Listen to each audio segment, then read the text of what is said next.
तो दोस्तों finally fall for me नाम की ये जो बेहतरीन मूवी है ये हमें बहुत जल्द देखने को मिलने वाली है, जो कि रोमांटिक एक तरह से मूवी रहने वाली है। तो आज की इस वीडियो में हम पूरी इन्फॉर्मेशन इस एक तरह से मूवी के बारे में आपको बताने वाले हैं।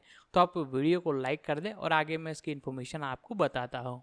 लिली अपनी बहन वेलेरिया से मिलने जाती है और उसे यह जानकर हैरानी होती है कि उसकी सगाई एक फ्रांसीसी व्यक्ति मनु से हो गई है। उसकी अचानक मुलाकात नाइट क्लब मैनेजर टॉम से होती है, जिससे दोनों के बीच तुरंत जुड़ाव हो जाता है। द्वीप की घटनाओं के पीछे एक गहरा राज छिपा है। निदेशक शेरी होरमैन, लेखक स्टेफनी सिचोल्ट, सितारे स्वेंजा जंगथियो ट्रेब सेंट जेट्राउ। स्वेंजा जंग जन्म 28 मई 1993 वेरोथ में एक जर्मन अभिनेत्री है। एक आजीविका जंग ने 2012 में अपनी अंतिम स्कूली परीक्षाएं पूरी की और कोलोन के जूनियर हाउस में अभिनय की शिक्षा ली। 2 इसके बाद उन्होंने बायरिशर रंडफंग की टीवी सीरीज ज्विशेन किंडहाइट अन एरवाच सेंसेन में अभिनय किया और एक मॉडल के रूप में भी काम किया। उन्होंने टीवी विज्ञापनों और लघु फिल्मों में भी अभिनय किया। जंग ने फीचर फिल्म फकिंग बर्लिन में सोनिया रॉसी की भूमिका निभाई और एंड्रिया स्टीनहोफेल की film the centre of the world के फिल्म रूपांतरण में कैट 2015 की भूमिका निभाई। इसके बाद उन्होंने और भी प्रमुख भूमिकाएं निभाईं। जेडीएफ फिल्म ओस्टफ्री सेनकिलर में उन्होंने मानसिक रूप से विकलांग सिल्विया क्लेन का किरदार निभाया। अपनी 3 प्रमुख भूमिकाओं के लिए जंग को सर्वश्रेष्ठ युवा अभिनेत्री के रूप में न्यू फेसेस अवार्ड 2017 के लिए नामांकित किया गया था। जंग ने फाछोचस्चुले पॉट्सडेम में यूरोपीय मीडिया विज्ञान का भी अध्ययन किया। 2 फिल्मोग्राफी वर्ष शीर्षक भूमिका नोट्स 2011 स्टाम्प एम्स्टरडम, 2012 डेर श्लुसेल, 2013 ज्विस्चेन किंडहाइट अंड एरवाच सेंसिन बेरिस्टर रंडफंक, 2014 बेसोंडर्स लघु फिल्म सिरेन फिल्म अकादमी लुडविग्सबर्ग, 2015 अंटर अनजलिसा ब्रुक टीवी श्रृंखला हेल्ट मैंडी एपिसोड वेहरलोस, 2016 कम्बख्त बर्लिन सोनिया फीचर फिल्म वेरक्ट नाच एफआईएक्सआई मेडेल सिनेमा फिल्म मेरी दुनिया का केंद्र कैट सिनेमा फिल्म बुरा लोमरी Johanna episode paradise Vogel Darth Maul apprentice Jedi apprentice लघु फिल्म 2017 ओस्टफ्राइसेंकिलर सिल्विया क्लेन फीचर फिल्म अरमांस गेहेमनिस मिलेना टीवी श्रृंखला लेडजेस पर बर्लिन अन्ना श्रेडर टीवी श्रृंखला टैटोट वेर जेटजेट एलीन आईएसटी चिरिया टीवी श्रृंखला electric girl Lissi cinema film ए गस्चिच उबेर डीलिब डी मारिया सिनेमा फिल्म मारो नानी अमेजन श्रृंखला जराह विल्ड जाहरे जेनी ऑलसेन टीवी श्रृंखला 2018 सोकोस जेरसेट्स्ट जना फोर्स्टर टीवी फिल्म जेनसीट्स डेर एंगस्ट करिन कोरशाक टीवी फिल्म डेर सस ब्रे जोला टीवी फिल्म एंटजे ट्राय जर्मन एएनटीजे जन्म 18 जनवरी 1981 एक जर्मन अभिनेत्री है। उन्होंने 1997 में 16 साल की उम्र में नाटकों में अभिनय करना शुरू किया। 2000 की जर्मन फिल्म वेरलोरेन किंडर में अपनी पहली स्क्रीन उपस्थिति दर्ज की और 2009 की फिल्म पेंडोरम के लिए अपनी पहली अंग्रेजी भाषा की भूमिका में दिखाई दीं। एक अंतर्राष्ट्रीय स्तर पर वह डीसी एक्सटेंडेड यूनिवर्स फिल्मों मैन ऑफ स्टील 2013 और द फ्लैश 2023 में खलनायक फॉराउल के चित्रण के लिए जानी जाती है। 2-3 साथ ही जर्मन नेटफ्लिक्स श्रृंखला डार्क में एग्नेस नील्सन के लिए भी जानी जाती है। प्रारंभिक जीवन ट्राउ का जन्म पूर्व जर्मन लोकतांत्रिक गणराज्य पूर्वी जर्मनी के सैक्सोनी के मित्वेडा में हुआ था। उनकी मां एक नर्तकी और संगीतकार थीं। वह धाराप्रवाह जर्मन और अंग्रेजी बोलती है। उन्होंने 6 साल की उम्र से लेकर किशोरावस्था तक एक विशिष्ट प्रशिक्षण इकाई में कलात्मक जिम्नास्ट का प्रशिक्षण लिया। 4 उनके रंगमंचीय करियर की शुरुआत एक स्कूली नाटक में जीन डियार्क की भूमिका निभाने से हुई।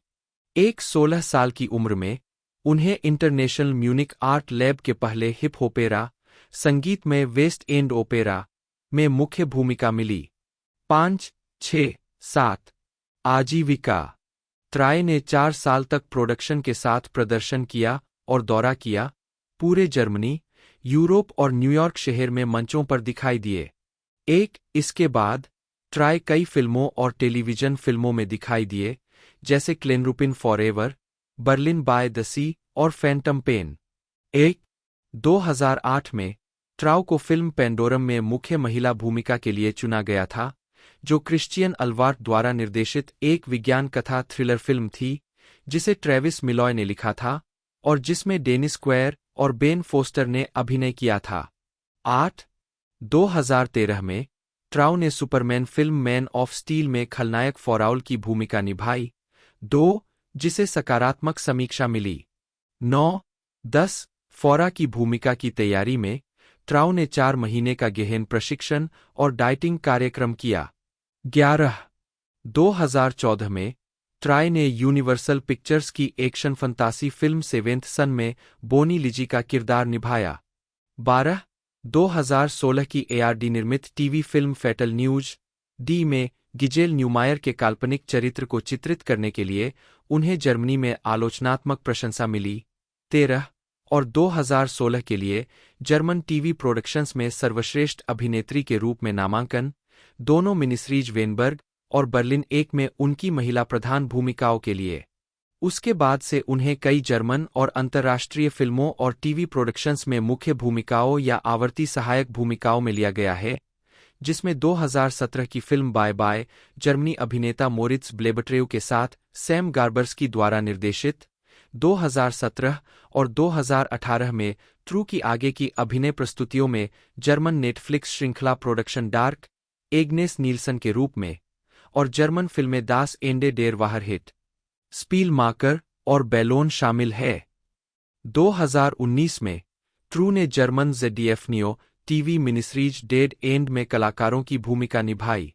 ट्राउ ने 2023 में रिलीज हुई द फ्लैश में फॉराउल के रूप में अपनी भूमिका दोहराई। व्यक्तिगत जीवन। ट्राउ पहले अभिनेता बेन फोस्टर के साथ रिश्ते में थीं और उनके साथ रहने के लिए लॉस एंजिल्स चली गईं। 15 फिल्मोग्राफी। पतली परत। वर्ष शीर्षक भूमिका नोट्स। 2000 वेरलोरेन किंडर टीवी फिल्म। 2003 डायनास्ट डवर फ्रांसिस्का छोटा। 2004 क्लेनरूपिन फॉरएवर रमोना। 2005 202 ए जेसिका छोटा। 2006 गोल्डजंज मैनुएला। 2007 अहंकार इसाबेल। 2008 समुद्र के किनारे बर्लिन एस्टेले। 2009 पेंडोरम नादिया महिला प्रधान भूमिका। ब्लाउ. पत्रकार छोटा। 2011 युद्ध के 5 दिन झो। 2012 नोबेल की अंतिम वसीयत बिल्ली का बच्चा TV film. 2013 man of steel फॉराउल मुख्य भूमिका। एने कॉमेडिया स्वयं छोटा। 2014 गैर ग्रेचेन बटा रेड विडो। 2015 सातवां बेटा बोनी लिजी। बर्लिन 1 दे इर्मा बर्जर टीवी फिल्म बटा मुख्य महिला भूमिका बटा जर्मन टीवी पुरस्कार 2016 का नामांकन, सर्वश्रेष्ठ अभिनेत्री। घातक समाचार दे गिसेले न्यूमायर टीवी फिल्म बटा मुख्य महिला भूमिका।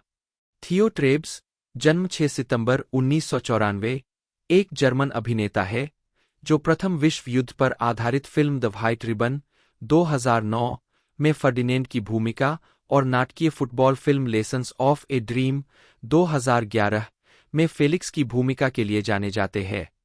जीवनी। ट्रेब्स 5 बच्चों वाले परिवार में रहते हैं। उनकी मां, डोरोथिया ट्रेब्स, एक टैलेंट एजेंट है, एक और उनके भाई बहन एन्नो, लिली, नेले और पेपे, 2 भी युवा जर्मन अभिनेता है। ट्रेब्स ने पहले lily the witch, the dragon and the magic book 2008 में सहायक भूमिकाएं निभाई थीं। क्रुप, ए जर्मन फैमिली 2008, अल्फ्रेड क्रुप 10 से 13 वर्ष की आयु के रूप में, और माइकल हानेके के पुरस्कार विजेता ऐतिहासिक नाटक द व्हाइट रिबन 2009 में फर्डिनेंड के रूप में, 2010 में वे रामबॉक और टेलीविजन अपराध श्रृंखला इंस्पेक्टर बारबारोटी मेंश ओहने हंड में दिखाई दिए। 2011 में वे फुटबॉल थीम वाली नाटकीय film lessons of a dream में फेलिक्स हार्टुंग के रूप में दिखाई दिए। 3. अपने खाली समय में वह खेलों में सक्रिय रहते हैं, विशेष रूप से युवा वर्ग 29 एयर में नाविक के रूप में। 5.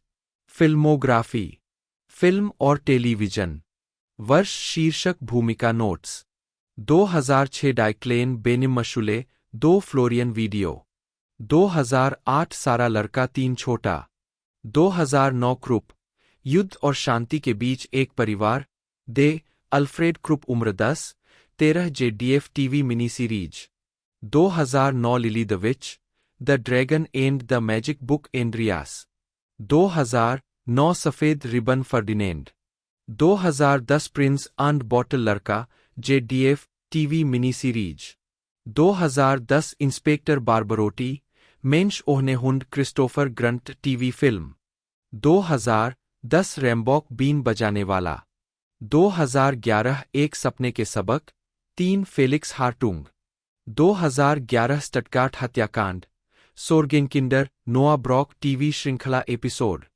2012 टैटोर्ट डेर वाल्ड स्टेहट श्वार्ज एंड श्वेगेट बच्चा टीवी श्रृंखला एपिसोड 2012 टैटोर्ट फेट्टे हुंडे कॉन्स्टेंटिन ब्रांट टीवी श्रृंखला एपिसोड 2017 ग्रीष्मकाल 44 खोई हुई पीरी दे नफके टीवी फिल्म तिजान मारेई जन्म 1996 बर्लिन एक जर्मन अभिनेत्री है। उन्होंने 2007 में एक बाल कलाकार के रूप में अपनी शुरुआत की और 2013 से जर्मन और अंतर्राष्ट्रीय टेलीविजन श्रृंखलाओं और फिल्म निर्माणों में नियमित रूप से दिखाई देती रही है। मारेई की मां जर्मन है, उनके पिता के सर्कसियन पूर्वज है। 1-2 जब वह 10 साल की थी तो बुंडेसजुगेंडस्पीले के एक कास्टिंग डायरेक्टर को उसके बारे में पता चला और उसने JDF television film the eco of guilt में अन्ना लूस के साथ एक छोटी सी भूमिका निभाई। 1 हाई स्कूल से स्नातक होने के बाद उन्होंने 18 साल की उम्र में भारत के गोवा में एक लघु योग शिक्षक प्रशिक्षण पाठ्यक्रम पूरा किया। 3 इसके बाद उन्होंने बर्लिन में 2 साल का योग पाठ्यक्रम किया। उन्होंने बर्लिन यूनिवर्सिटी ऑफ आर्ट्स में ललित कला का अध्ययन भी शुरू किया। 4 मारेई को 2017 में डेविड डाइटल द्वारा निर्देशित ARD प्रोडक्शन एलास बेबी में अपनी पहली प्रमुख भूमिका मिली। फिल्म में उन्होंने एक 16 वर्षीय स्कूली छात्रा की भूमिका निभाई है जो फ्रांस में एक स्कूल एक्सचेंज के दौरान गलती से गर्भवती हो जाती है। अपने प्रदर्शन के लिए उन्हें हेसियन फिल्म अवार्ड्स में सर्वश्रेष्ठ अभिनेत्री के लिए नामांकित किया गया था। 2019 में उन्होंने स्नो व्हाइट के फिल्म रूपांतरण में मुख्य भूमिका निभाई। 2020 में उन्होंने British drama film 6 Minutes to Midnight में ग्रेटेल की भूमिका निभाई। 2020 में टिल श्वेगर की film the salvation of the world as we know it की शूटिंग शुरू हुई, जिसमें मारेई ने मुख्य भूमिका निभाई। 2021 में फेलिक्स फुत्सस्टीनर और कथरीना शोडे द्वारा निर्देशित Netflix horror film the privilege की शूटिंग पूरी हुई। उसी वर्ष उन्होंने नेटफ्लिक्स के लिए मीरा थिएल द्वारा निर्देशित रमस्प्रिंगा की भी शूटिंग की। थॉमस क्रेश्चमन उच्चारण TOMASKTMAN जन्म 8 सितंबर 1962 एक जर्मन अभिनेता है जिन्होंने कई यूरोपीय और अमेरिकी फिल्मों में काम किया है।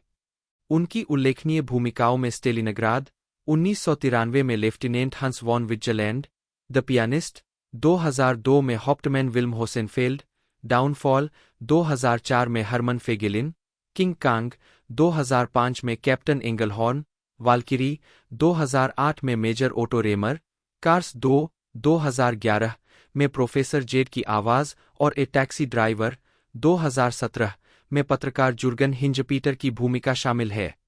उन्होंने मार्वल सिनेमैटिक यूनिवर्स की फिल्मों captain America, the winter soldier 2014 और एवेंजर्स एज ऑफ अल्ट्रॉन 2015। क्रेस्चमैन को 2 बार सर्वश्रेष्ठ अभिनेता के लिए डॉयचर फ्रनसेप्रिस के लिए नामांकित किया गया है। वह यूरोपीय फिल्म पुरस्कार और नीका पुरस्कार के लिए नामांकित भी है।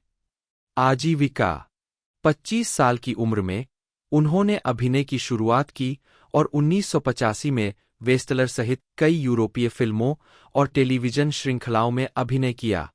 फिर 1991 में क्रेस्चमैन को डेर मिटविसर में उनकी भूमिका के लिए सर्वश्रेष्ठ युवा अभिनेता का मैक्स ओफुल्स पुरस्कार दिया गया। उन्होंने 1993 की अपनी पहली पूर्ण लंबाई वाली फिल्म स्टेलिनग्राद में अभिनय किया। डारियो अर्जेंटो की द स्टेंडल सिंड्रोम में सैडोमैसोचिस्टिक बलात्कारी और हत्यारे अल्फ्रेडो ग्रॉसी की भूमिका के लिए उन्हें अंतर्राष्ट्रीय स्तर पर पहचान मिली। उद्धरण वांछित। अपने देश में लोकप्रिय होने के बावजूद क्रेस्चमैन को हॉलीवुड में तब तक कोई पहचान नहीं मिली जब तक कि उन्होंने रोमन पोलांस्की की 2002 की फिल्म द पियानिस्ट में हॉप्टमैन विल्म होसेनफेल्ड की भूमिका नहीं निभाई। उसके बाद के वर्षों में क्रेस्चमैन ने अक्सर थर्ड रीच पर आधारित फिल्मों में सैन्य अधिकारियों की भूमिकाएं निभाईं। 2004 की फिल्म डाउनफॉल में क्रेस्चमैन ने हरमन फेगेलिन की भूमिका निभाई, जो एक वेफेनेसेस जनरल और ईवा ब्राउन का साला था। क्रेस्चमैन ने अमेरिकी टेलीविजन पर अपनी पहली उपस्थिति 2003 में दर्ज की जब उन्होंने 24 के 2 एपिसोड में मैक्स के रूप में अतिथि भूमिका निभाई, एक भूमिका जिसे उन्होंने 2006 के वीडियो गेम रूपांतरण में दोहराया। बाद में वह रेलिक हंटर में भी दिखाई दिए। 2004 में क्रेस्चमैन ने रेसिडेंट ईविल एपोकेलिप्स में एक क्रूर अम्ब्रेला मेजर टिमोथी कैन की भूमिका निभाई। उसी वर्ष वह लिंडा हार्डी के साथ फ्रांसीसी फिल्म इमोर्टल में दिखाई दिए। यह फिल्म डिजिटल बैकलॉट के उपयोग और कंप्यूटर जनरेटेड पात्रों और वास्तविक अभिनेताओं के बीच बातचीत के लिए उल्लेखनीय थी। 2005 में क्रेस्चमैन ने पीटर जैक्सन की किंग कांग की रीमेक में भूमिका निभाई।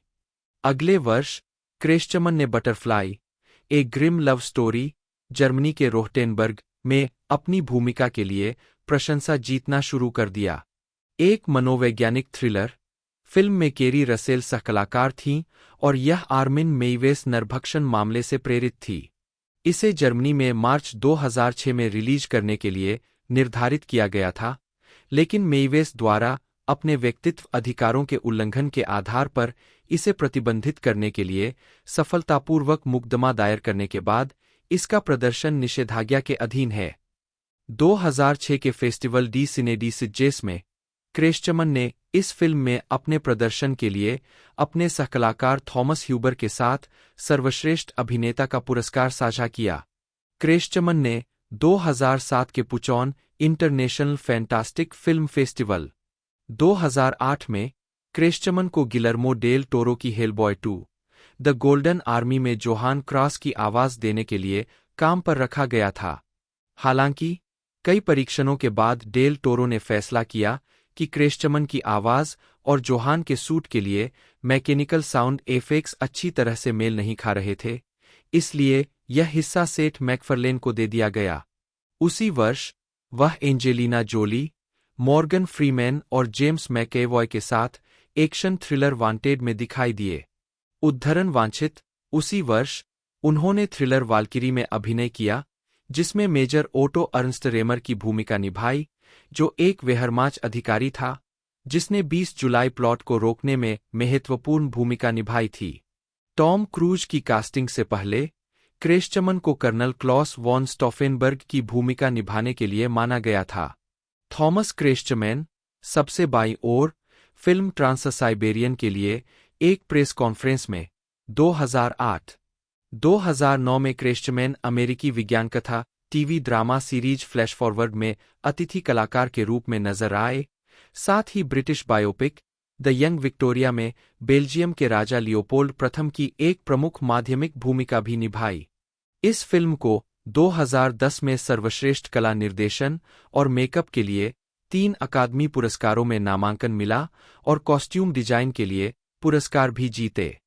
इस रोचक कहानी के बारे में और जानने के लिए आगे बढ़े।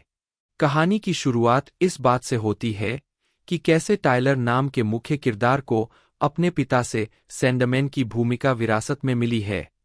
टायलर अपनी नई नौकरी शुरू करने के लिए पृथ्वी पर गया और उसकी मुलाकात फॉल नाम की एक खूबसूरत लड़की से हुई, जो पृथ्वी पर भी मौसम बदलने में व्यस्त थी। टायलर और फॉल दोनों को तुरंत एहसास हो गया कि वे एक दूसरे के जीवनसाथी हैं। दोनों ही अपने जीवनसाथी को पाकर शर्माए और उत्साहित भी थे। टायलर ने हिम्मत जुटाई और फॉल को एक भावुक चुंबन दिया ताकि वह पृथ्वी छोड़कर अपने लोक में वापस लौट सके। टायलर का दोस्त जैक इन दोनों के बीच की धीमी प्रक्रिया से बेचैन था। जैक फॉल के पास गया और उसे अपनी बात बताई, जिससे फॉल ने टायलर के साथ बंधन बनाने का मन बना लिया। फॉल ने टायलर के लिए एक खास डेट की योजना बनानी शुरू कर दी।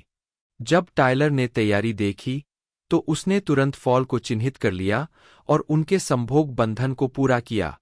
कहानी का अंत इस बात से हुआ कि कैसे यह जोड़ा एक दूसरे के साथ समय बिता रहा था और अपने बच्चे पैदा करने की कोशिश कर रहा था। मैं इस प्यारी कहानी को 5 में से 4.5 स्टार दूंगा। मुझे टायलर और फॉल के बीच की मनमोहक बातचीत में बहुत मजा आया। अगले साल वह जर्मनी लौट आए और romantic comedy rabbit without years 2 में खुद अतिथि भूमिका निभाई। इसके बाद क्रेचमैन गर्मियों में मलेशिया चले गए ताकि सबाइन कुएगलर की इसी नाम की बेस्टसेलर पर आधारित जर्मन बायोपिक जंगल चाइल्ड के दृश्यों की शूटिंग कर सकें। यह फिल्म 2011 की शुरुआत में रिलीज हुई थी। वॉल्ट डिज्नी पिक्चर्स ने नवंबर 2010 में पुष्टि की कि क्रेचमैन पिक्सर फिल्म कार्स 2 में एक आवाज प्रतिभा के रूप में अभिनय करेंगे। यह फिल्म संयुक्त राज्य अमेरिका में 24 जून 2011 को, यूनाइटेड किंगडम में 22 जुलाई को और जर्मनी में 28 जुलाई को रिलीज हुई थी। 3, 4, 5 क्रेचमैन ने 2011 से 2012 की एबीसी मूल पैरानॉर्मल एडवेंचर हॉरर टेलीविजन श्रृंखला द रिवर में कैप्टन कर्ट ब्रिनिल्डसन की भूमिका निभाई, जो अमेजन में एक लापता टीवी एक्सप्लोरर को खोजने के मिशन पर लोगों के एक समूह के बारे में है। उद्धरण वांछित। क्रेचमैन ने बैरन वोल्फगैंग वॉन स्ट्रकर की भूमिका निभाने के लिए मार्वल स्टूडियो के साथ एक बहुफिल्म अनुबंध पर हस्ताक्षर किए। 6 और पहली बार 2014 की film captain America the winter soldier के पोस्ट क्रेडिट दृश्य में चरित्र के रूप में दिखाई दिए। 7 2015 की film Avengers age of Ultron में चरित्र के रूप में उनकी एक बड़ी भूमिका थी। 8 क्रेचमैन अक्सर अपनी स्क्रीन भूमिकाओं के जर्मन डब के लिए अपने स्वयं के हिस्से को फिर से रिकॉर्ड करते हैं। 9 अभिनय के अलावा क्रेचमैन ने एक फैशन मॉडल के रूप में भी काम किया है, जिसमें ह्यूगो बॉस की एक खुशबू के लिए चेहरे के रूप में एक कार्यकाल भी शामिल है। उद्धरण वांछित। फिल्मोग्राफी। वर्ष शीर्षक भूमिका भाषा अन्य नोट 1989 डेर मिटविसेर पॉल जर्मन। सर्वश्रेष्ठ युवा अभिनेता के लिए टेलीविजन फिल्म मैक्स ओफुल्स पुरस्कार 1992 साफ साफ दिख रहा है ज्यूरिक स्टेशन पर आदमी अंग्रेजी योद्धा का हृदय लेफ्टिनेंट मैक्सिमिलियन लुएट Norwegian 1993 Stalingrad lieutenant Hans von विचलैंड जर्मन डाई रेटे स्वेन जर्मन 1994 ला रेन मार्गोट नानके फ्रेंच 1995 बड़ा भार उठाने का यंत्र हत्यारे का पति जर्मन टेलीविजन श्रृंखला सीजन 22 एपिसोड 4 टीस्टंडे मिट इनर मोडेरिन मैं अपनी बेटी के पति से प्यार करती हूँ इट Michael German television film 1996 Stendhal syndrome Alfredo Grossi इतालवी अंधेरे में मार्चिंग मार्सियांडो नेल बुइयो जियानी ट्रिकारिको इतालवी 1997 शरन Santos German television film prince valiant थगनार अंग्रेजी 1998 सुश्री diamond Tim Kaiser German television film 1999 Esther Bible फारस के राजा अहशवेरोश अंग्रेजी टेलीविजन फिल्म डेर टॉड इन देने ऑजन बिली तनौर जर्मन टेलीविजन फिल्म डेर सोलिस्ट फिलिप लेनार्ट जर्मन टेलीविजन श्रृंखला 4 एपिसोड 1999 से 2003। 2000 you 571 Kapitan lieutenant Gunther Vasan अंग्रेजी। 2001 शत्रुतापूर्ण अधिग्रहण रॉबर्ट फर्नाउ जर्मन। खोज के शूरवीर वन्नी डेल्ले रोंडिनी अंग्रेजी। 2002 ब्लेड टू एली डमास्किनोस अंग्रेजी। पियानोवादक हॉप्टमैन विल्म होसेनफेल्ड अंग्रेजी। 2003 24 अधिकतम अंग्रेजी एपिसोड। दिन 2 सुबह 6 बजे से 7 बजे तक और दिन 2 सुबह 7 बजे से 8 बजे तक। शेरी होरमैन, जन्म 20 अप्रैल 1960, एक जर्मन अमेरिकी फिल्म निर्देशक है। एक होरमैन को उनकी फिल्मों guys and balls 2004, desert flower 2009 और 3096 डेज 2013 के लिए जाना जाता है। होरमन का जन्म संयुक्त राज्य अमेरिका में हुआ था, लेकिन 1966 में, जब वह 6 साल की थीं, जर्मनी चली गईं। उन्होंने university of television and film Munich HFF में पढ़ाई की और मुख्य रूप से जर्मन सिनेमा में काम करती है। उनकी शादी फिल्म निर्देशक डोमिनिक ग्राफ से हुई थी। अक्टूबर 2011 में उन्होंने सिनेमेटोग्राफर माइकल बॉलहॉ से शादी की। 2 अप्रैल 2017 में उनकी मृत्यु हो गई। चयनित फिल्मोग्राफी 1991 साइलेंट शैडो दे। 1994 महिलाएं अद्भुत है दे। 1996 फादर्स डे। 1998 डाई सेलिस्टिन डी टीवी फिल्म। 1998 विधवाएं अर्स्ट डाई एहे डैन दास वर्गनुगेन। 1998 डेंक इच एन डॉयचलैंड डी एंगस्पर इच वो केन हर्ज IST टीवी वृत्तचित्र श्रृंखला episode. 2001 private lies TV film. 2002 against all evidence TV film. 2004 guys and balls. 2006 Helen Fred and Ted TV film. 2006 से 2007 डेर क्रिमिनलिस्ट टीवी श्रृंखला। एम अबग्रंड 2006। मॉर्डर ग्रुपी 2006। टोटकेस चविगेन 2007। 2009 डेजर्ट फ्लावर। 2012 दुहक की खोज दे। 2013 3096 दिन। 2016 टोरलिचे गेहेमनिसे टीवी फिल्म। 2019 एक सामान्य महिला। बैगहेड एक 2023 हॉरर फिल्म है जिसका निर्देशन अल्बर्टो कोरिडोर ने किया है और इसमें Freya Allen, Peter Mullan, Annie Muller, Ruby Barker और जेरेमी इरविन ने अभिनय किया है। आधार अपने दिवंगत पिता से एक पब विरासत में मिलने के बाद एक युवा महिला एक ऐसी संस्था की खोज करती है जो लोगों को मृतकों से बात करने में मदद कर सकती है, लेकिन एक कीमत पर। ओवेन लार्क, एक स्कॉटिश व्यक्ति जो बर्लिन में द क्वींस हेड नामक एक ब्रिटिश शैली के पब का मालिक है, से नील नाम का एक युवक मिलने आता है और उससे बात करने और जवाब चाहिए कहकर ओवेन को पैसे देने की पेशकश करता है। ओवेन मना कर देता है और उसे भगा देता है। फिर एक वीडियो रिकॉर्ड करता है जिसमें वह कहता है कि उसका पब से नाता टूट गया है और किसी भी संभावित भावी मालिक को चेतावनी देता है कि इमारत की पूरी सुरक्षा तहखाने में रहने वाले किसी व्यक्ति के हाथों में है। वह तहखाने में जाता है और उस प्राणी, जो एक महिला प्रतीत होती है, पर ज्वलनशील तरल पदार्थ डाल देता है। महिला ओवेन को झटका देती है और वह खुद को आग लगा लेता है, जिससे उसकी मौत हो जाती है। ओवेन की अलग हो चुकी बेटी आइरिस को उसके पिता के शव की पहचान के लिए लंदन स्थित उसके घर से बुलाया जाता है। वहां पहुंचने पर एक वकील उससे संपर्क करता है और ओवेन की वसीयत का निष्पादक बनने की पेशकश करता है, जिससे नए मालिकाना हक में बदलाव की प्रक्रिया आसान हो जाती है। आइरिस उस रात पब में रुकती है और नीचे से आ रही आवाज की जांच कर रही होती है। तभी नील उससे मिलता है। वह उसे बेसमेंट में उस महिला से मिलने के लिए 4000 यूरो की पेशकश करता है। आइरिस उसे अगले दिन वापस आने के लिए कहती है।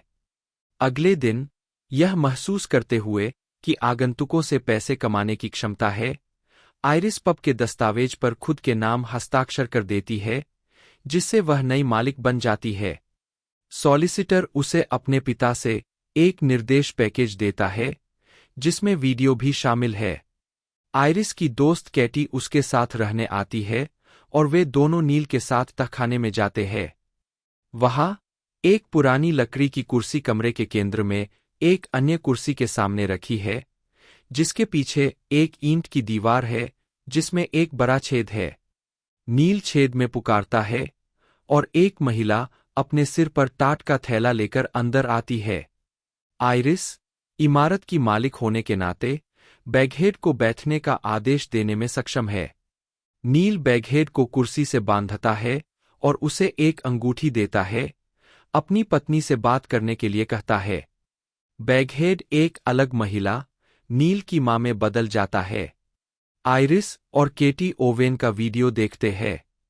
वह समझाता है कि बैगहेड में मरे हुओं को जिंदा करके उनसे बात करने की शक्ति है, लेकिन बातचीत 2 मिनट तक ही सीमित रहनी चाहिए। इससे ज्यादा देर होने पर बैगहेड और भी ज्यादा मजबूत हो जाएगा और खुद को रोक नहीं पाएगा, जिससे वह तहखाने से भाग सकती है। वह यह भी बताता है कि बैगहेड की कस्टडी के लिए उसे आइरिस समेत अपने परिवार की उपेक्षा करनी पड़ी थी। आइरिस, केटी को समझाती है कि उन्हें अपने लिए पैसे कमाने के लिए काफी समय तक वहीं रहना चाहिए। वह बैगहेड को तहखाने में ही रहने का आदेश देती है। पब में अकेले, कैटी पब के पिछले मालिकों की जांच करती है, जिनमें से एक ओटो वोगलर था, जिसने आत्महत्या कर ली थी। वोगलर दीवार पर लगी 1972 की एक फ्रेमयुक्त तस्वीर में सॉलिसिटर के बगल में खड़ा है। आइरिस नील से मिलती है। वह बताता है कि ओवेन ने एक समझौता किया था जिसके तहत आप उसे 2000 यूरो देते हैं और वह आपको बैगहेड के साथ 2 मिनट बिताने की अनुमति देता है। उसे मृतक की कोई वस्तु देने पर आप किसी प्रियजन से बात कर सकते हैं। आइरिस उसे बैगहेड से मिलने देती है, जो अंततः उसकी पत्नी सारा में बदल जाता है, जिसकी एक कार दुर्घटना में मृत्यु हो गई थी। यह पता चलता है कि नील वास्तव में उस व्यक्ति का नाम जानना चाहता था जिसके साथ सारा का प्रेम संबंध था। 2 मिनट की अवधि समाप्त होने पर बैगहेड आइरिस पर हमला करता है, यह दावा करते हुए कि वे दोनों इस इमारत में कैदी है। शुरुआती दृश्य के फ्लैशबैक में ओवेन बैगहेड से मिलने जाता है, जिसने उसकी पत्नी कैथरीन का रूप धारण कर लिया है। ओवेन उसे बताता है कि वह उसे अलविदा कहने आया है और वह कमरे में शराब और पेट्रोल छिड़क देता है। कैथरीन उसे फटकार लगाती है कि उसने उसे छोड़ दिया और आइरिस को उसकी बीमारी के दौरान उसकी देखभाल करने के लिए छोड़ दिया और फिर उसे आग लगा देती है। आइरिस और केटी सॉलिसिटर के दफ्तर जाते हैं, लेकिन पाते हैं कि वह खाली पड़ा है, उस पर कोई पता या फोन नंबर नहीं है। केटी की चेतावनियों के बावजूद आइरिस उस संपत्ति के प्रति जुनूनी होने लगती है। बहस के बाद केटी सॉलिसिटर का पता लगाने निकल पड़ती है। उसे एक खाली घर मिलता है, जिस पर वोगलर और सॉलिसिटर के संबंधों के सबूत मिलते हैं। आइरिस बैगहेड से मिलने जाती है, जो ओवेन का रूप धारण कर लेता है।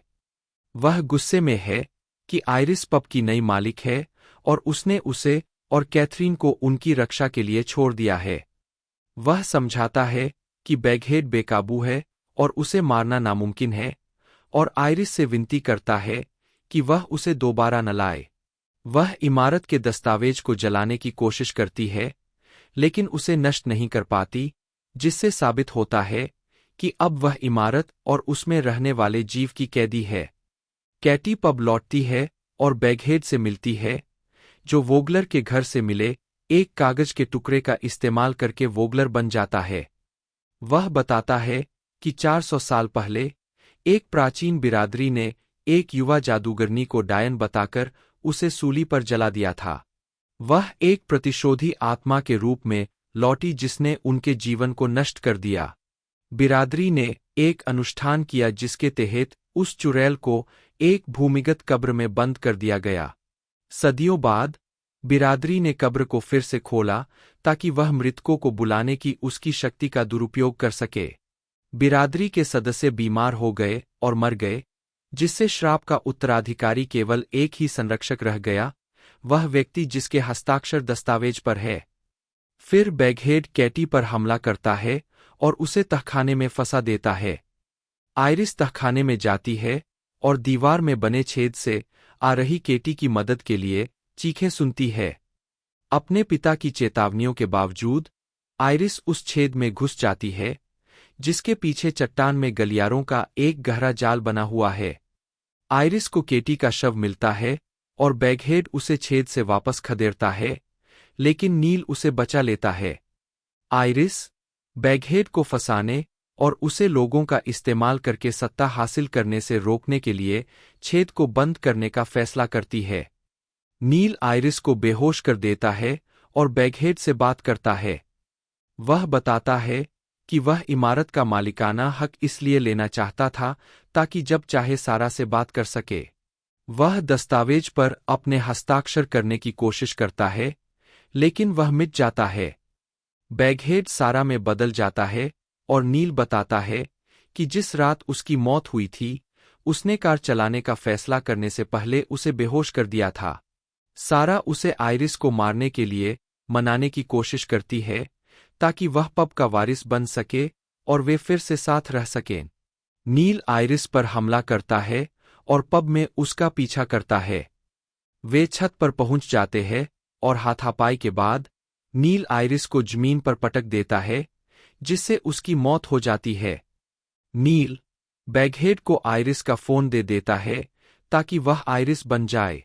वह कहता है कि अब इमारत का नियंत्रण उसके हाथ में होना चाहिए, लेकिन आइरिस बताती है कि नील उसे वापस ले आया है, जबकि दस्तावेज पर उसका नाम अभी भी मौजूदा मालिक के रूप में है, इसलिए बैगहेड आइरिस के रूप में अब खुद पर नियंत्रण रखता है। फिर वह नील पर हमला करती है और उसे मार देती है। यह पता चलता है कि कहानी की घटनाओं को बैगहेड ने बड़ी सावधानी से रचा है, जो आइरिस के रूप में आखिरकार इमारत से बाहर निकलने में कामयाब होता है, जो जलकर राख हो जाती है। फ्रेया एलन, जन्म 20 सितंबर 2001, एक अंग्रेजी अभिनेत्री है। उन्हें नेटफ्लिक्स सीरीज द विचर में सिंट्रा की राजकुमारी सिरिला की भूमिका के लिए जाना जाता है, जिसके लिए उन्हें 2 सैटर्न पुरस्कारों के लिए नामांकित किया गया था, और 2024 की action film kingdom of the planet of the apps में की भूमिका के लिए भी जाना जाता है। वह 2021 की फिल्म गनपाउडर मिल्कशेक और AMC series into the badlands में भी दिखाई दी है। प्रारंभिक जीवन और शिक्षा।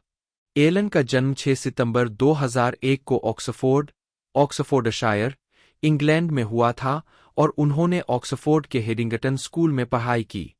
2-3 जब वह 1 साल की थीं, तब उनके माता-पिता अलग हो गए थे और वह अपनी मां के साथ ऑस्ट्रेलिया और फ्रांसीसी पायरेनीज में रहती थीं, जहां उन्होंने ऑक्सफोर्ड लौटने से पहले एक फ्रेंच भाषा स्कूल में पढ़ाई की। अब वह लंदन में रहती है। उनका एक छोटा सौतेला भाई और सौतेली बहन है। 4-5 स्कूल में एलन ने नाटक और बैले का अध्ययन किया और 11 साल की उम्र में रपंजेल के दौरे के उत्पादन में कंपनी का हिस्सा थीं। 6 उन्होंने 2 लघु फिल्मों ब्लूबर्ड और द क्रिसमस ट्री 3 में अभिनय किया, जो राष्ट्रीय फिल्म और टेलीविजन स्कूल 7 द्वारा निर्मित थी, और बाद में बोर्नमाउथ फिल्म स्कूल द्वारा निर्मित लघु फिल्म कैप्टन फियर्स में लिंडा का हिस्सा निभाया।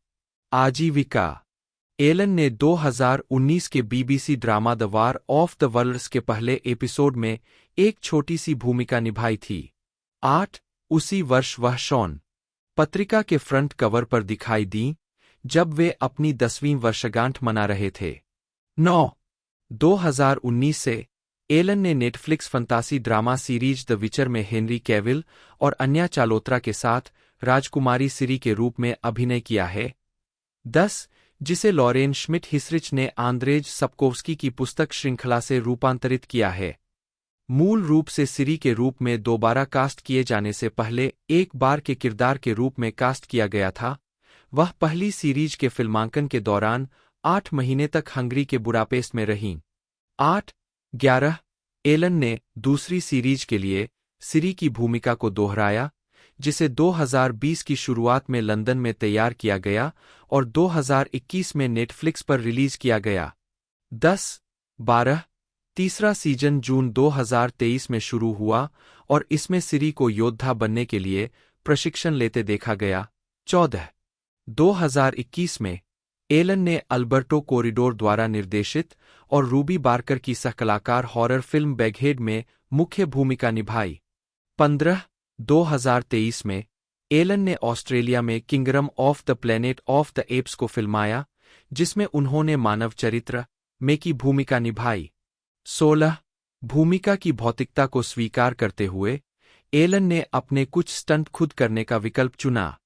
17 बाद में फिल्म का प्रचार करते हुए उन्होंने उन खबरों का खंडन किया जिसमें कहा गया था कि उन्होंने अपने तरीके के हिस्से के रूप में गंदगी वाला मेकअप लगा रखा था, लेकिन इसके बजाय इसे धोने में बहुत लंबा समय लगा। वह फिल्मांकन के अधिकांश समय नंगे पैर थीं और उन्होंने अपने पैरों को देखने वाले लोगों के प्रति आत्मजागरूक होने की बात स्वीकार की, क्योंकि वे नकली खून और गंदगी से सने हुए थे। 18-19 फिल्म का प्रचार करते 20 kingdom of the planet of the apps 10 मई 2024 को रिलीज हुई और दुनिया भर के बॉक्स ऑफिस पर इसने $397 मिलियन की कमाई की। 21 एलन को निर्देशक जैनेल शर्टक्लिफ की हॉरर फिल्म ट्राइटन में कास्ट किया गया था, जिसकी शूटिंग 2024 की शुरुआत में ग्रीस में पूरी हुई थी। 2025 में उन्हें गायिका की जीवनी पर आधारित फिल्म में मैरियन फेथफुल की भूमिका निभाने के लिए जोड़ा गया था। पीटर मुलान बटा एमेलेन बटा, जन्म 1959, एक स्कॉटिश अभिनेता और फिल्म निर्माता है। उनकी फिल्मों में riff raff 1991, shallow grave 1994, braveheart 1995, trainspotting 1996, my name is Joe 1998, the claim 2000, Neds 2010, war horse 2011, the fixer 2008, top of the lake 2013, mum 2016 से 2019, ओजार्क 2017 से 2018, वेस्टवर्ल्ड 2018 से 2020, cursed 2020, the north water 2021, the underground railroad 2021, the Lord of the rings, the rings of power 2022 से 2024, after the party 2023 और बैगहेड 2023 शामिल है। उन्होंने the Magdalene sisters 2002 के निर्देशन के लिए 59वें वेनिस अंतर्राष्ट्रीय फिल्म महोत्सव में गोल्डन लायन पुरस्कार जीता। प्रारंभिक जीवन और शिक्षा। पीटर मुलान का जन्म 1959 में पीटरहेड, एबरडीनशायर, स्कॉटलैंड में हुआ था। वे पेट्रिसिया, एक नर्स, और चार्ल्स मुलान, ग्लासगो विश्वविद्यालय में एक लैब तकनीशियन के बेटे थे। 8 बच्चों में से 7वें, मुलान का पालन पोषण एक मजदूर वर्ग के रोमन कैथोलिक परिवार में हुआ था। 3-4 बाद में वे ग्लासगो के एक जिले मॉसपार्क 5 चले गए। शराबी होने के कारण मुलान के पिता तेजी से अत्याचारी और अपमानजनक हो गए। जब मुलान 17 साल के थे तब फेफड़ों के कैंसर से उनकी मृत्यु हो गई। 6 कुछ समय के लिए मुलान माध्यमिक विद्यालय में रहते हुए एक सड़क गिरोह का सदस्य था। 6-7 और उसने दक्षिण की ओर के कई पबों में बाउंसर के रूप में काम किया। 8 वह 15 और 18 वर्ष की आयु में थोड़े समय के लिए बेघर था। 9 मुलन आर्थिक इतिहास और नाटक का अध्ययन करने के लिए ग्लासगो विश्वविद्यालय गए, जहां उन्होंने मंच पर अभिनय करना शुरू किया। 10 आजीविका। अभिनय। स्नातक स्तर की पढ़ाई के बाद भी मुलान ने रंगमंचीय अभिनय जारी रखा। उन्होंने रॉबर्ट कार्लाइल के साथ रिफ रफ 1991, 11 मेल गिब्सन के साथ ब्रेवहार्ट 1995, 11 और इवान मैकग्रेगर के साथ डैनी बॉयल की शैलो ग्रेव 1994 और ट्रेनस्पॉटिंग 1996 जैसी फिल्मों में भूमिकाएं निभाईं। 11 माई नेम इज जो 1998 में एक शराबी की भूमिका के लिए मुलान को 1998 के कान फिल्म समारोह में सर्वश्रेष्ठ अभिनेता का पुरस्कार मिला। 12 एक निर्देशक के रूप में उनकी फिल्म ऑर्फन्स 1998 ने वेनिस फिल्म फेस्टिवल 1998 और festival do film day Paris 1999 में पुरस्कार जीते। 13 उन्होंने पैडी कॉन्सिडाइन की टायरानोसॉर 2011 में अपने काम के लिए 2011 सनडांस फिल्म फेस्टिवल में ब्रेकआउट परफॉर्मेंस के लिए वर्ल्ड ड्रामेटिक स्पेशल जूरी पुरस्कार जीता। 14 मुलान कई कल्ट फिल्मों में सहायक या अतिथि अभिनेता के रूप में दिखाई दिए हैं, जिनमें session 9 2002, 11 young Adam 2003, 11 children of main 2006, 11 अंतिम 2 हैरी पॉटर फिल्में 2010 से 2011, 11 और वॉर हॉर्स 2011 शामिल है।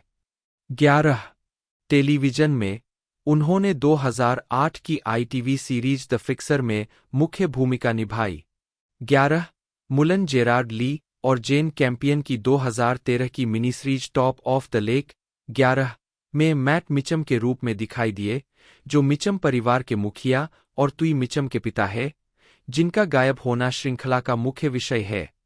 श्रृंखला में उनके काम के लिए उन्हें प्राइम टाइम एमी पुरस्कार के लिए नामांकित किया गया था। 2016 से 2019 तक उन्होंने BBC 2 सिटकॉम मम में अभिनय किया। 11 और 2017 से 2018 तक मुलन नेटफ्लिक्स सीरीज ओजार्क के पहले 2 सीजन में दिखाई दिए। 11 2018 और 2020 इसके अलावा 2020 में उन्होंने नेटफ्लिक्स सीरीज कर्स्ट के पहले सीजन में अभिनय किया। 11 मुलान 2021 की mini series the north water 11 और द अंडरग्राउंड रेलरोड में दिखाई दिए। 11 उन्होंने Amazon prime video series the Lord of the rings of power में बौने राजा ड्यूरिन 3 के रूप में भी अभिनय किया, जिसका प्रीमियर 2022 में हुआ। 11 2023 में उन्होंने न्यूजीलैंड की drama series after the party 11 में और फ्रेया एलन के साथ बैगहेड 2023 में अभिनय किया।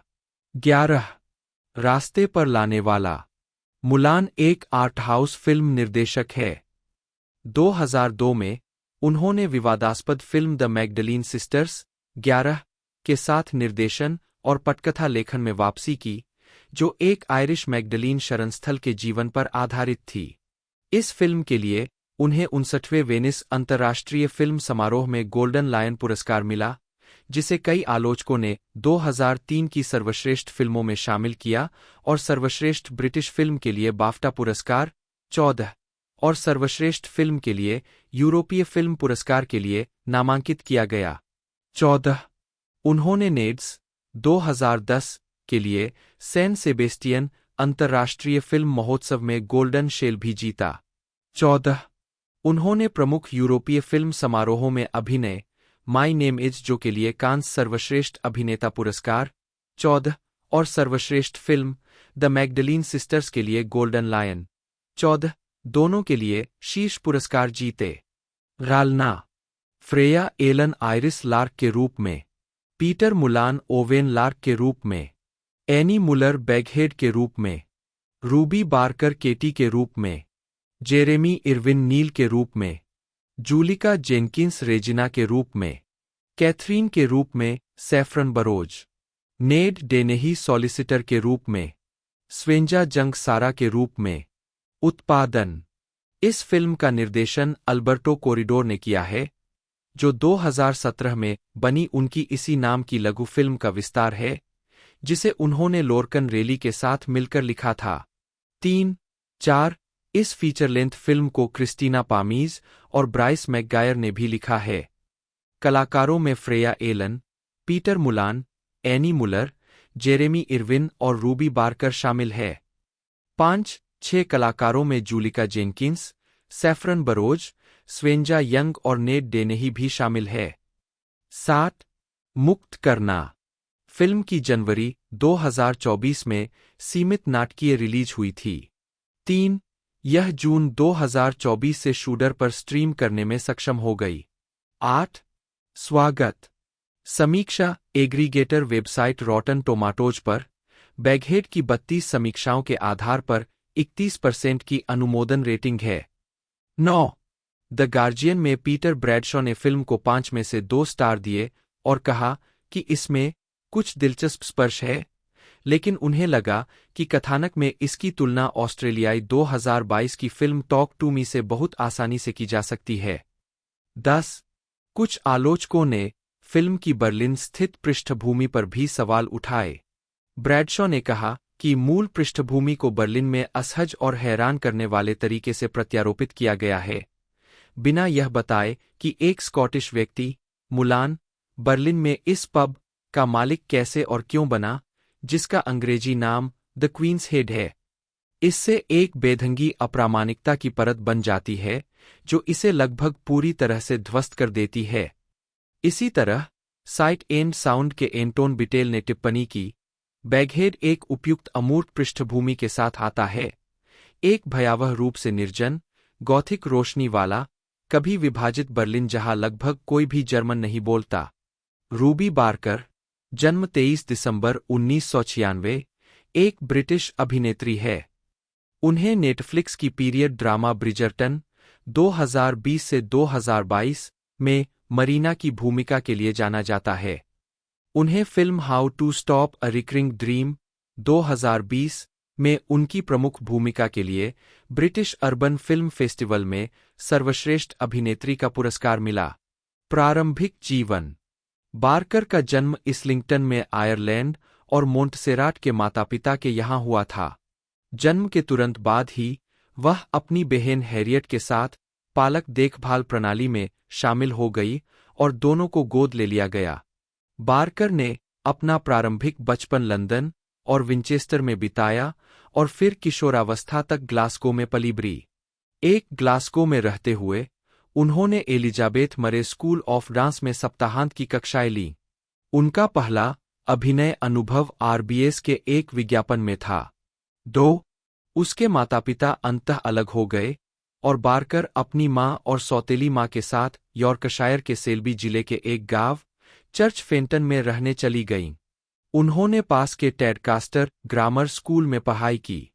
3. 4. उन्होंने 1 साल का अंतराल लेने के बाद लंदन स्कूल ऑफ इकोनॉमिक्स में अंतर्राष्ट्रीय संबंधों का अध्ययन करने की योजना बनाई, लेकिन इसके बजाय नाटक का अध्ययन करने का फैसला किया। उन्होंने स्थानीय नाट्य प्रस्तुतियों में भाग लेते हुए यॉर्क के राष्ट्रीय रेलवे संग्रहालय में काम किया। 5. आजीविका। बार्कर ने 2015 के national centre for early music production of Mankind में मर्सी और टिटिविलस की भूमिका निभाई। 6. उन्हें रॉयल शेक्सपियर कंपनी के निर्देशक फिलिप ब्रीन ने खोजा था, जिन्होंने उन्हें 2016 के यॉर्क मिस्ट्री प्ले में मैरी के रूप में कास्ट किया और एक एजेंसी के साथ साइन करने में उनकी मदद की। 7.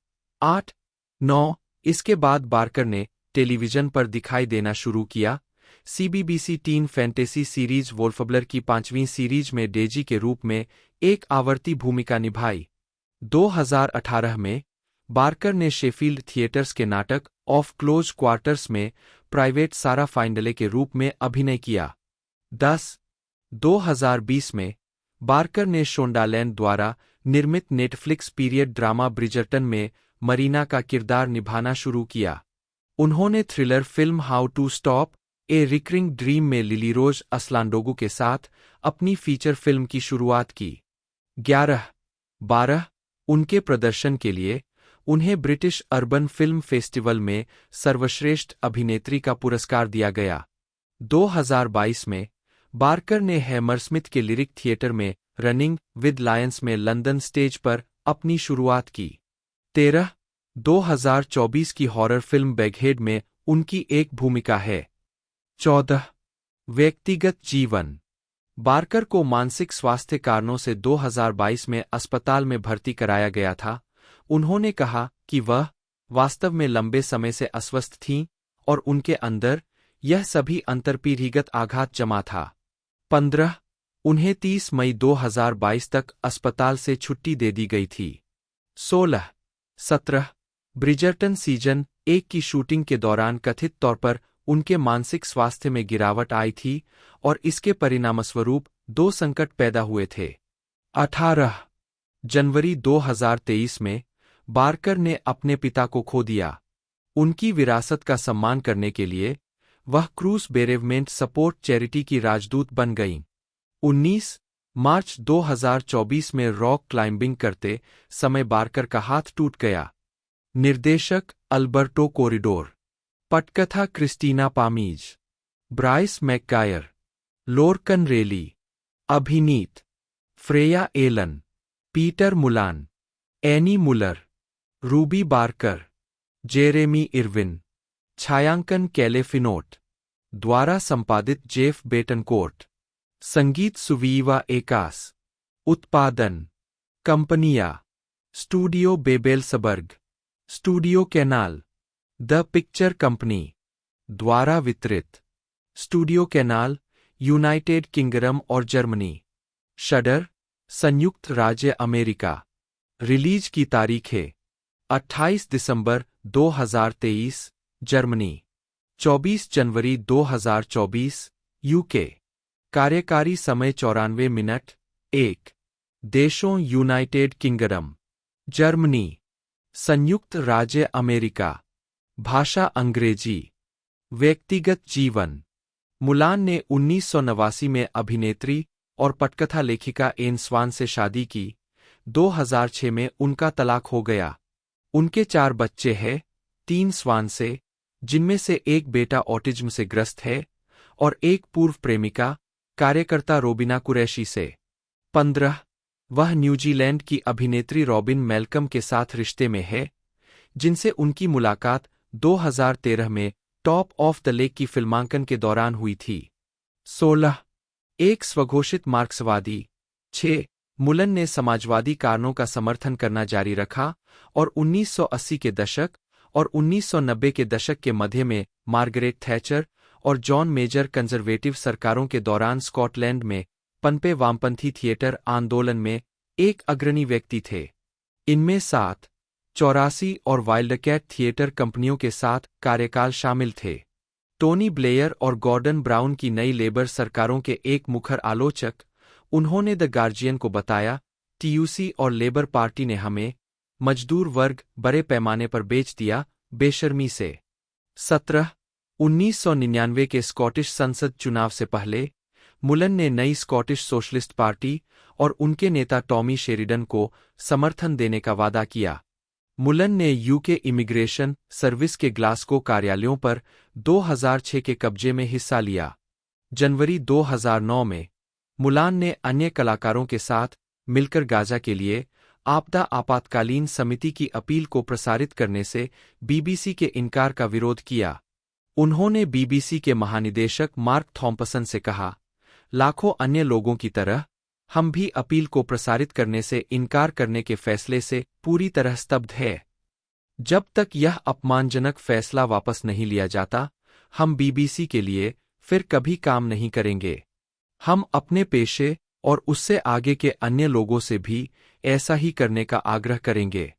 2014 के अंत में बीबीसी द्वारा गाजा के लिए आपदा आपातकालीन समिति की अपील प्रसारित करने के बाद मुलान ने इयान बैंक्स के उपन्यास स्टोनमाउथ के रूपांतरण में अभिनय करने पर सहमति व्यक्त की है। 20 मुलन 2014 के स्कॉटिश स्वतंत्रता जनमत संग्रह में यस स्कॉटलैंड अभियान के समर्थक थे। 21 2015 में उन्होंने यस अभियान के खिलाफ भयानक पूर्वाग्रह के लिए बीबीसी की आलोचना की और रेडियो टाइम्स को बताया कि एक वैध लोकतांत्रिक आंदोलन के खिलाफ बीबीसी को राजनीतिक हथियार के रूप में इस्तेमाल होते देखना वास्तव में मेरा दिल तोड़ गया। जेरेमी विलियम फ्रेडरिक स्मिथ, जन्म 18 जून 1990, जिन्हें पेशेवर रूप से जेरेमी इरविन के नाम से जाना जाता है, एक अंग्रेजी अभिनेता है।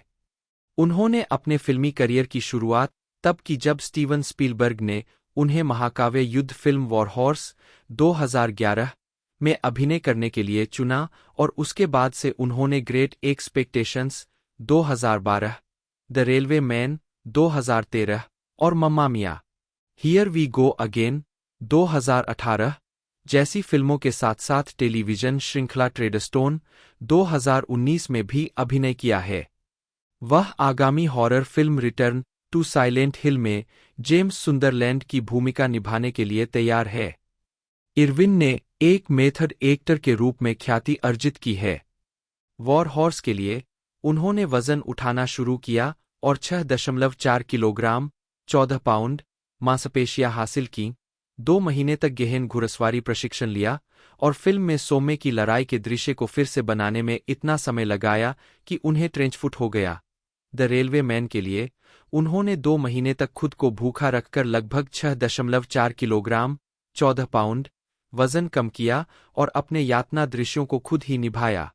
प्रारंभिक जीवन।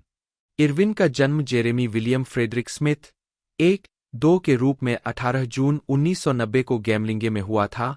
3-4 वे Liberal Democrat councillor Bridget Smith और इंजीनियर क्रिस स्मिथ के बेटे थे। 5 बेहतर स्रोत की आवश्यकता। उनके 2 छोटे भाई हैं, जिनमें से एक ने ग्रेट एक्सपेक्टेशंस 2012 में उनके चरित्र के छोटे संस्करण को चित्रित किया था। 6 उनके परदादा राल्फ लिली टर्नर थे। 7 इरविन ने अपना स्टेज उपनाम अपने दादा के पहले नाम से लिया। 7 उन्होंने 16 साल की उम्र में अभिनय करना शुरू किया जब उनके नाटक शिक्षक ने उन्हें प्रेरित किया। मैं कभी भी ढल नहीं पाया, जिसने मुझे अभिनय की ओर अग्रसर किया। मैं कुछ अलग खोज रहा था। 8 उन्होंने बेडफोर्ड मॉडर्न स्कूल में नाटकों में रोमियो और अन्य मुख्य भूमिकाएं निभाई। 2, 9, 10, 11 इसके बाद नेशनल यूथ थिएटर के साथ काम किया। 12 London academy of music and dramatic art lambda में 1 साल का फाउंडेशन कोर्स पूरा करने के बाद। 13, 14 इरविन ने अभिनय का काम पाने के लिए 2 साल तक लेटरबॉक्स के माध्यम से अपना सीवी पोस्ट किया। इस दौरान उन्होंने अपने स्थानीय सुपरमार्केट में काम किया और वेब डिजाइन किया। 15 वॉर हॉर्स में अपना बड़ा ब्रेक मिलने से ठीक पहले उन्होंने लगभग हमेशा के लिए अभिनय छोड़ दिया था। ग्रेट एक्सपेक्टेशंस को प्रमोट करते हुए सीबीएस न्यूज के साथ एक इंटरव्यू में उन्होंने इसे अपने जीवन का सबसे निचला बिंदु बताया और खुलासा किया कि उन्होंने एक अलग करियर पथ लेने पर विचार किया। मैं एक तरह से रॉक बॉटम पर पहुंच गया था और वास्तव में सोचा था कि यह बेवकूफ़ी थी और मैंने अपने जीवन के 3 या 4 साल बर्बाद कर दिए। मेरे पिता चाहते थे कि मैं वेल्डर की नौकरी करूं। आजीविका। इरविन 2012 टोरंटो अंतर्राष्ट्रीय फिल्म महोत्सव में इरविन ने टेलीविजन सीरीज लाइफ बाइट्स 10-17 में ल्यूक का किरदार निभाया और रॉयल शेक्सपियर कंपनी के 2010 के प्रोडक्शन डंसिनेन में नजर आए। 18-19 इंटरव्यू मैगजीन में उनके हवाले से कहा गया था, मेरे सभी दोस्तों ने डंसिनेन के लिए मेरा मजाक उड़ाया था जब मैंने कहा था तुम पेड़ बनोगे। दरअसल अपने पहले सीन में मैं 2 शाखाएं लहरा रहा था। 20 जून 2010 में उन्हें 2011 की स्टीवन स्पीलबर्ग की फिल्म वॉर हॉर्स में मुख्य भूमिका में लिया गया। 21 यह फिल्म माइकल मोरपुर्गो के उपन्यास का रूपांतरण थी, जिसका शीर्षक भी वॉर हॉर्स था। 22 स्पीलबर्ग ने खुलासा किया कि वह वॉर हॉर्स के लिए एक अज्ञात अभिनेता की तलाश कर रहे थे। उन्होंने कहा, मैंने अल्बर्ट के लिए सैकड़ों अभिनेताओं और नए लोगों को देखा, मुख्य रूप से नए लोग, और किसी के पास जेरेमी जैसा दिल, आत्मा या संचार कौशल नहीं था। 23 इरविन को अपने वेस्ट कंट्री उच्चारण की जांच करने के लिए कैमरे पर वॉर हॉर्स स्क्रिप्ट का एक भाग पढ़ने के लिए कहा गया था। 24 अल्बर्ट की भूमिका के लिए खुद को तैयार करने के प्रयास में इरविन ने वेट ट्रेनिंग ली और लगभग 6.4 किलोग्राम 14 पाउंड मांसपेशियां हासिल कीं। 26 अपने काम के लिए उन्हें young British performer of the year के लिए London film critics choice award और बेस्ट मेल न्यूकमर के लिए एम्पायर अवार्ड के लिए नामांकित किया गया था। 27 अप्रैल 2011 में वैराइटी ने बताया कि इरविन को चार्ल्स डिकेंस की ग्रेट एक्सपेक्टेशंस के 2012 के फिल्म रूपांतरण में पिप के रूप में लिया गया था। 28-29 अक्टूबर 2011 में हॉलीवुड रिपोर्टर ने घोषणा की कि वह द रेलवे मैन के फिल्म निर्माण में युवा एरिक लोमैक्स की भूमिका निभाने के लिए तैयार थे। 30 उन्होंने एक मेथड एक्टर के रूप में ख्याति अर्जित की जब उन्होंने 2 महीने तक बिना भोजन के रहे, लगभग 13 किलोग्राम 2 स्टोन वजन कम किया और द रेलवे मैन में अपने टॉर्चर सीन स्टंट किए। 31 इसके बाद उन्होंने स्वतंत्र फिल्म नाउ इज गुड में अभिनय किया। 32 फरवरी 2013 में वैरायटी ने कहा कि उन्हें द वर्ल्ड मेड स्ट्रेट उपन्यास पर आधारित फिल्म में कास्ट किया गया था।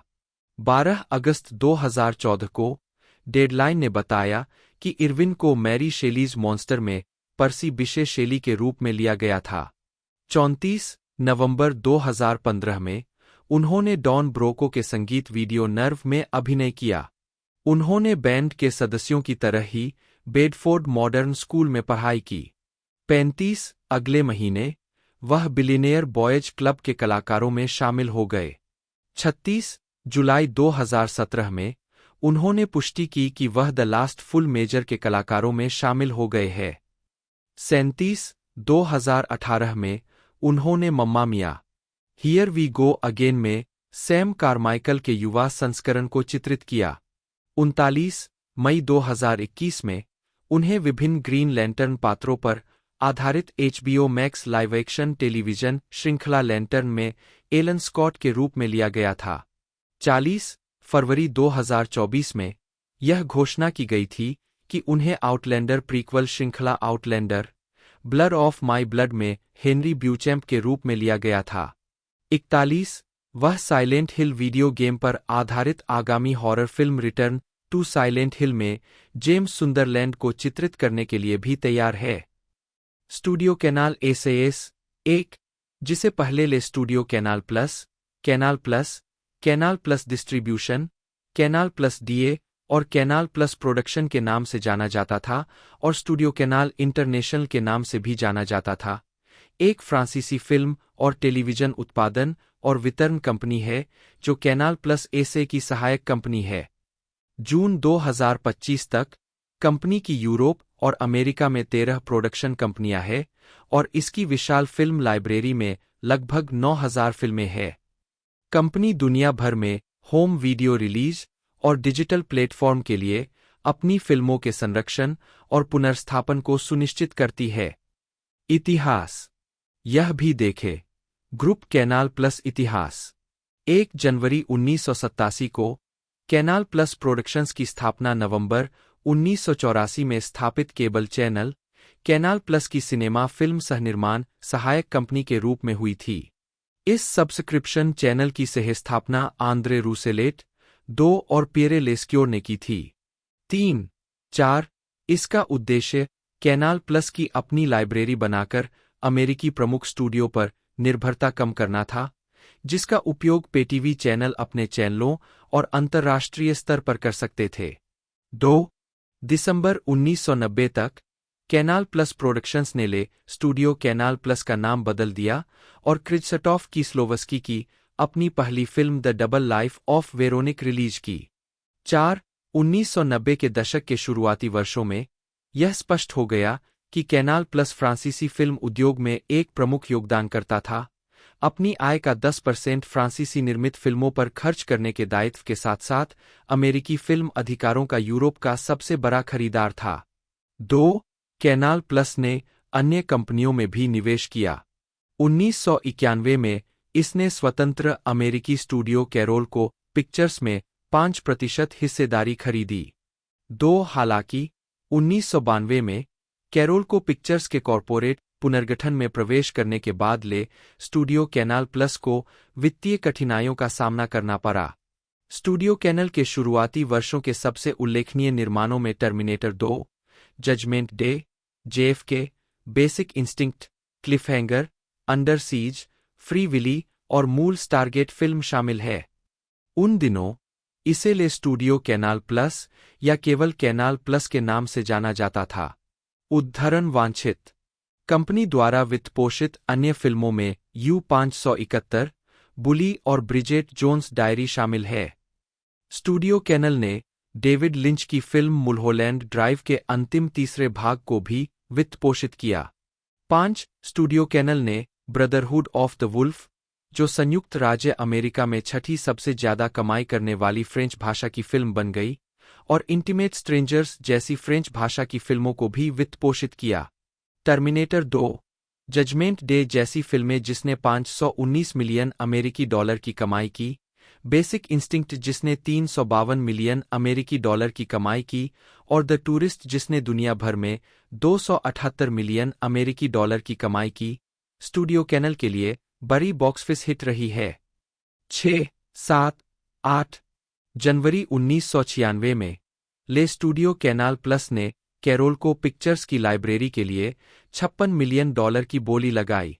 20वीं सेंचुरी फॉक्स, जो मूल रूप से 50 मिलियन डॉलर में लाइब्रेरी खरीदने के लिए सहमत हुआ था, ने अपनी बोली घटाकर 47.5 मिलियन डॉलर कर दी और अंतः प्रतिस्पर्धा से बाहर हो गया, जिससे यह अधिग्रहण कैनाल प्लस का लाइब्रेरी अधिग्रहण में पहला प्रयास बन गया।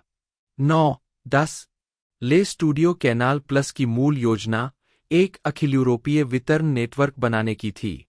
उन्होंने 1997 में विदेशी बाजार में अपना पहला ज्ञात अधिग्रहण किया जब उन्होंने जर्मन फिल्म वितरण कंपनी टोबिस फिल्म में 20% अल्पमत हिस्सेदारी खरीदी, जो जर्मन फिल्म वितरण शैली में उनके पहले प्रवेश के साथ साथ उनकी पहली जर्मन सहायक कंपनी थी। बाद में उन्होंने फरवरी 2000 में हिस्सेदारी बढ़ाकर 60% कर दी और कंपनी का नाम बदलकर टोबिस स्टूडियो कैनाल कर दिया। 1 दिसंबर 1998 को कैनाल प्लस की सभी फिल्म, टेलीविजन, संगीत, वीडियो उत्पादन गतिविधियां आदि को एक नई इकाई, कैनाल प्लस इमेज में समूहीकृत किया गया, जिसे 2000 में स्टूडियो कैनाल के रूप में पुनः ब्रांडेड किया गया।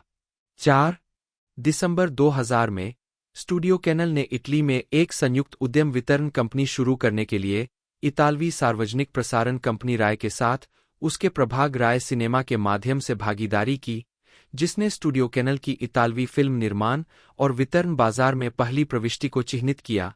संयुक्त उद्यम फिल्म वितरण कंपनी का नाम बाद में 1 साल बाद मई 2001 में 01 डिस्ट्रीब्यूशन के रूप में सामने आया।